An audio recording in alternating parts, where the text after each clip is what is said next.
C'est un véhicule tel qu'il soit. En fait, pourquoi la 928 par rapport à ta première question? Eh ben, parce que chez Porsche, ils souhaitaient remplacer la 911. La 911, première production de 1964. Et donc, ils souhaitaient remplacer la 911, donc avec son fameux 4.6, notre arrière évidemment en porte-à-faux, par un modèle plus tourné US. Voilà, parce que c'était le marché cible de Porsche à l'époque. C'est clair que la 928 était destinée principalement au marché américain et japonais. Donc là, on est sur un V8. Donc, changement radical, ah oui, mais parce que les Américains, ben, le V8, c'est une référence chez eux. C'est la référence, voilà, absolument. De la même manière, sur tous les modèles entre 77 et 95, on notera vraiment une majorité de boîtes automatiques.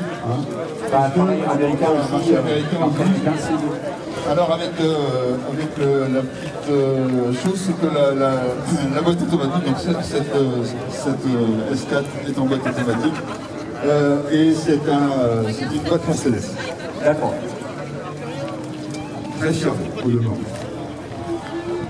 Donc en fait, voilà, on a donc une volonté à la base chez Porsche d'aller sur le marché américain. Et alors justement, petite anecdote par rapport à ça, sur toutes les 928, il y a une boîte à air. Alors une boîte à air qui est située en partie gauche du moteur et qui est entraînée sur l'arbre moteur par une courroie de service tout bêtement. Alors le principe de la boîte à air était le suivant, c'est que donc elle tournait en continu, puisque les moteurs tournaient, la boîte à air c'est un ventilateur, ni plus ni moins un aspirateur. Et ça, le but du jeu étant d'aspirer de l'air frais à l'avant de la voiture, pour ensuite le mélanger avec les gaz d'échappement, et ainsi faire chuter le taux de CO2. Ah bah. Eh ben oui, parce que les Américains ont toujours été des fervents écologistes, comme on le sait tous. Voilà. Et donc, voilà, c'était leur cheval de bataille, c'était d'avoir des taux drastiques au niveau émissions CO2. Donc, pour des véhicules d'importation. Voilà, donc, ça veut surtout dire aussi que finalement, donc dans les années 80, on avait la version entre guillemets mécanique du dieselgate électronique qu'on a connu il y a 5 ans. Voilà, d'accord. Voilà. Donc ça fait moins de bruit là. Voilà, mais la 928 était donc un modèle précurseur déjà pour ça. Alors, ce qui est intéressant dans la 928 aussi, alors mis à part que, donc ça on est sur un modèle 1987, donc en termes de motorisation, on commence les mamies sont à 240 chevaux. Les S, donc la S c'est 1980. Bon, là on est sur un 300 chevaux. D'accord. S2 300 chevaux.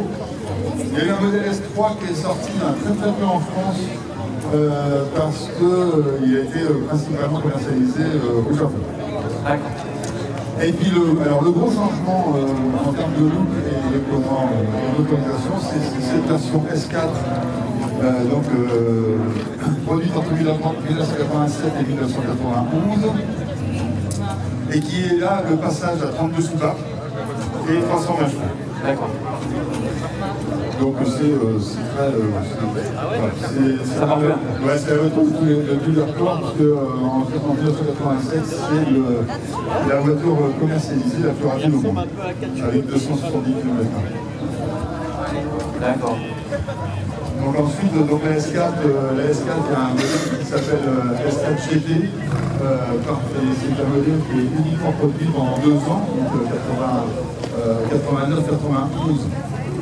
Et qui est un modèle allégé, forcément en boîte manuelle, et qui repasse par Porsche Motorsport, et il va à 330 chevaux. D'accord. Et Donc l'ultime, la GTS, donc 91-95, qui elle est à 350 chevaux. Avec, bon, dans les modifications de train, c'est, voilà, sur la GTS, on est vraiment avec de l'électronique.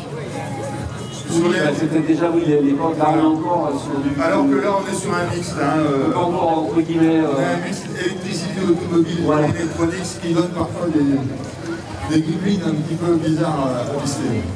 Ah, comme un peu toutes les voitures de cette époque, même si peu importe au niveau fiabilité, sont quand même un cran au-dessus de beaucoup d'autres constructeurs. Très fiable.